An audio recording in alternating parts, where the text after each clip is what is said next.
प्रदेश की राजनीति का मेवाड़ हमेशा से गढ़ रहा है। मेवाड़ के कई नेताओं ने राजस्थान की राजनीति की दिशा और दशा तय करने में अहम भूमिका निभाई है। प्रदेश के सबसे लंबे समय तक मुख्यमंत्री रहे मोहनलाल सुखाड़िया को आधुनिक राजस्थान का निर्माता कहा जाता है। उनके कार्यकाल में मेवाड़ को विकास की अनेक सौगातें मिली। उनकी दूरदर्शी सोच के चलते वर्ष 1968 में देवास परियोजना की परिकल्पना की गई। इस परियोजना का उद्देश्य गोगुंदा के गोराण क्षेत्र से सुरंग के माध्यम से उदयपुर की झीलों में पानी पहुंचाकर उन्हें वर्ष भर जल से भरपूर रखना था। सुखाड़िया के समय देवास परियोजना फेज प्रथम पूरा हो चुका था। हालांकि मोहनलाल सुखाड़िया के मुख्यमंत्री पद से हटने के बाद यह महत्वाकांक्षी परियोजना लंबे समय तक ठंडे बस्ते में चली गई। इसके बाद वर्षों तक मेवाड़ की राजनीति में देवास परियोजना चुनावी और राजनीतिक मुद्दा बनी रही। भाजपा और कांग्रेस दोनों ही दल समय समय पर परियोजना के विभिन्न चरणों फेज 2, फेज 3 और फेज 4 का श्रेय लेने का दावा करते रहे। मेवाड़ के कद्दावर नेता और वर्तमान में पंजाब के राज्यपाल गुलाब चंद कटारिया भी इस परियोजना को अपनी राजनीतिक उपलब्धियों में गिनाते रहे हैं। वहीं पूर्व मुख्यमंत्री अशोक गहलोत भी इसके विकास कार्यों का श्रेय लेते रहे हैं। बावजूद इसके परियोजना आज भी पूरी तरह धरातल पर नहीं उतर सकी है। फिलहाल इसके फेज 3 और फेज 4 के कार्य प्रगति पर हैं। इसी बीच शनिवार को पंजाब के राज्यपाल गुलाब चंद कटारिया देवास परियोजना के विकास कार्यों का निरीक्षण करने पहुंचे। उनके दौरे के दौरान बड़ी संख्या में समर्थक और कार्यकर्ता भी उनके साथ मौजूद रहे। निरीक्षण से पहले शहर भर में कटारिया समर्थकों की ओर से बड़े-बड़े होर्डिंग्स लगाए गए, जिसने राजनीतिक हलकों में नई चर्चा को जन्म दे दिया। राजनीतिक गलियारों में अब यह सवाल उठाया जा रहा है कि संवैधानिक पद पर आसीन होने के बावजूद कटारिया के इस दौरे में इतने बड़े लाव लश्कर और शक्ति प्रदर्शन की आवश्यकता क्यों पड़ी, जबकि वर्तमान में उनका राजस्थान की सक्रिय राजनीति या प्रदेश सरकार के प्रशासनिक कार्यों से कोई प्रत्यक्ष संबंध नहीं है। इसके साथ ही एक और चर्चा शहर भाजपा के भीतर भी देखने को मिल रही है। कटारिया के स्वागत में लगाए गए कई होर्डिंग्स में मुख्यमंत्री भजनलाल शर्मा और प्रदेश भाजपा अध्यक्ष का फोटो नहीं होने को लेकर भी सवाल उठाए जा रहे हैं। वहीं भाजपा के कुछ नेता दबे स्वर में ये भी सवाल उठा रहे हैं कि कुछ ही समय पहले मुख्यमंत्री भजनलाल शर्मा स्वयं देवास परियोजना का हवाई निरीक्षण कर चुके हैं। ऐसे में कटारिया के इस अलग दौरे और वह भी बड़े लाव लश्कर के साथ होने के पीछे क्या संदेश है? क्या यह केवल परियोजना के विकास कार्यों का जायजा था या फिर इसके राजनीतिक मायने भी निकाले जाएं? देवास परियोजना का निरीक्षण करने पहुंचे कटारिया ने कहा कि वे पूर्व मुख्यमंत्री मोहनलाल सुखाड़िया के सपने को आगे बढ़ाने का प्रयास कर रहे हैं। उन्होंने विश्वास जताया कि परियोजना पूरी होने के बाद जल्द ही उदयपुर की झीलें पानी से लबालब होंगी। कटारिया ने कहा कि केवल उदयपुर ही नहीं बल्कि देवास परियोजना के माध्यम से चित्तौड़गढ़ तक जलापूर्ति सुनिश्चित होगी और वहां की झीलें भी भर सकेंगी। पूरा होगा। देखो क्या है कि सेकंड का प्रोजेक्ट तो वसुंधरा जी के टाइम पर हमने उसको स्वीकृत भी करा दिया और बनकर के पानी भी उसका डाइवर्ट हो गया, जो लगभग 500 एफसी पानी हमको आकोदड़ा से मिलता है और इस कारण से रिजर्व ऑयल में हम रखते हैं आकोदड़ा को, और मार्च अप्रैल में भी जब हमको जरूरत होती है तो वापस पानी खोल करके अपनी झीलों को भर लेते हैं। ये सिस्टम अगर कहीं है राजस्थान में तो केवल और केवल उदयपुर में है।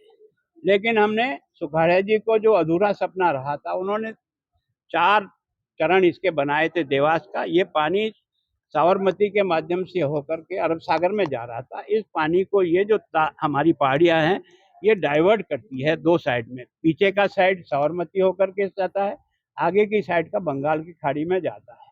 उन्होंने इस पानी को टैप करने का प्रयास किया। एक प्रोजेक्ट वो बना पाए 125 एमसीएफ का गोराना डैम, और लगभग 1.4 जो है ना टनल बनाकर, वो मैनुअल टनल बनाई पहली बार। ये तो मशीनों से बनती है, तो उसमें कुछ कैजुअल्टियाँ भी हुई, लेकिन वो पानी हमको मिला पर उससे हमारी पूर्ति नहीं हुई। मैंने कोशिश करके उनके उसी प्रोजेक्ट को, जो उनका सपना था, उसको साकार करने का प्रयत्न किया मुख्यमंत्री वसुंधरा जी के टाइम पे, और हमको आकोदड़ा, जिसको देवास सेकंड कहते हैं, वो हमको मिल गया। और उसमें हमने जो है लगभग 400 एमसीएफ से लेकर 500 एमसीएफ पानी को डाइवर्ट कर दिया, जो हमारी है। ये थर्ड और फोर्थ जो प्रोजेक्ट बनाया हुआ तो सुखाड़िया जी के समय का ही था, और इसमें सबसे ज्यादा पानी का स्टोरेज है। ये जो पहला जहां अपन खड़े हैं, इसका जो डैम बन रहा है वो 703 एमसीएफ की पानी को लेकर के जाएगा। ये जो 2 साइड बनी है, एक साइड सीधरा आकोदड़ा से जोड़ देगी और ये दूसरी साइड जहाँ हमारा डैम बन रहा है थर्ड वाला, उस डैम से ये पानी को इधर डाइवर्ट कर देगी। इसके ऊपर फोर्थ है, फोर्थ में लगभग 400 एमसीएफ पानी है और उसको जोड़ने के लिए 4.15 मीटर की और टनल बनेगी।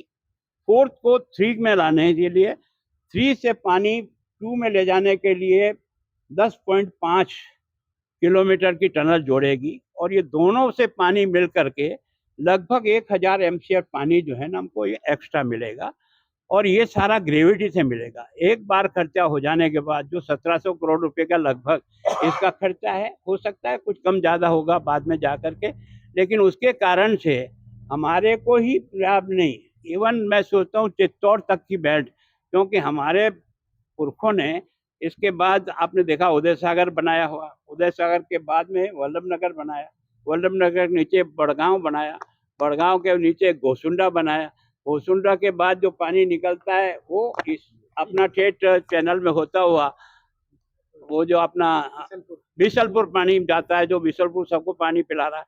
तो इस सारे पानी के कारण से केवल हम ही नहीं बाकी सब लोगों को मिलेगा और पीने का पानी जिसकी आवश्यकता उदयपुर, राजसमंद और बाकी जिलों को पड़ रही है, तो इससे उसकी पूर्ति होगी।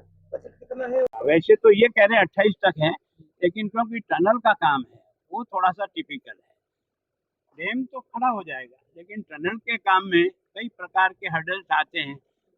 रॉक किस तरह से आ जाती है, कितना है, अभी ये 7 मीटर खोद रहे हैं, लेकिन ये कोशिश करेंगे कि हर महीने में एक तरह से 700 मीटर तक ये खोद लें, ये इनका लक्ष्य है। अगर इस हिसाब से चला तो सारा मिलाकर लगभग 15 किलोमीटर टनल बनती है। 10.35 तो ये और 4.15 वो, दोनों मिलाकर लगभग 15 किलोमीटर की बनती है। तो उस हिसाब से आप अंदाज लगाइए कि हमको कितना समय। इसकी सेफ्टी की बात करें टनल की, तो आपको तो मैं सोचता हूँ कि ईश्वर की कृपा से हमारी के रोक जो है वो हार्ड रोक है। बाकी तो कई बार क्या है कि लूज होती है तो ढल जाती है, कैजुअलिटी होती है। पिछली बार वाले में भी कैजुअलिटी हुई, उसके पहले मैनुअल जब सुखाड़े टाइम खोदा तो बहुत कैजुअलिटी हुई, लेकिन अब इसकी संभावना कम है और मशीनें भी इतनी अच्छी आ गई है कि उसके कारण से सेफ रह करके ड्रिल कर सकते हैं। तो मैं सोचता हूँ कि दोनों कंपनियां हमारी बहुत पहले से आ गई, वर्क ऑर्डर हमने इनको दे दिया, पैसा और स्वीकृति अब आज की तारीख में हमारे को जहाँ जहाँ से मिल रही थी सब मिल गई। अब हम सब तरफ से क्लियर हैं और इसमें वास्तव में जैन साहब और इनकी टीम को धन्यवाद दूंगा कि ये भी मेरे पीछे लगे के लगे। 3 बार तो ये चंडीगढ़ आकर के मेरे से बातचीत करे, कई बार कपूरथला हाउस आकर के मुझे समझा करके वहीं डिपार्टमेंट के अधिकारियों को बुलाकर मैंने कपूरथला हाउस में ही उनकी मीटिंग करके उनको प्रोजेक्ट समझाने का प्रयास किया।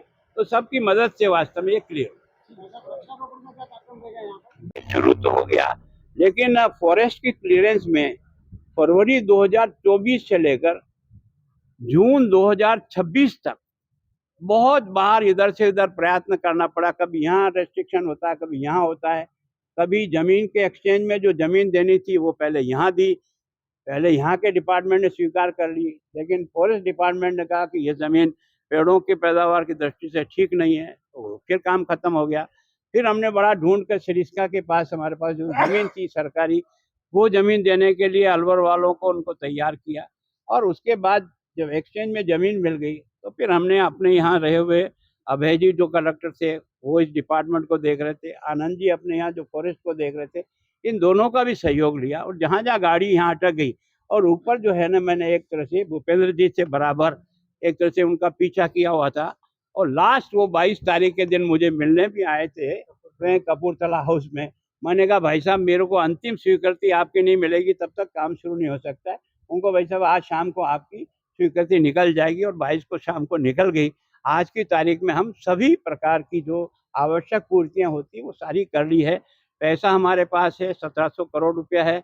अभी इन दोनों प्रोजेक्ट को बनाने में 1700 करोड़ तो खर्च नहीं होंगे, लेकिन एक्स्ट्रा भी रखा हुआ है। तो मैं सोचता हूँ सारा मिलाकर 400 से अधिक करोड़ इंटरनल में खर्च होगा, 390 करोड़ रुपये इन डैम के साइड में होगा। ये पानी हमको मिलेगा तो मैं सोचता हूँ उदयपुर 2045 तक तो हमारी जिलें खाली नहीं रहेगी।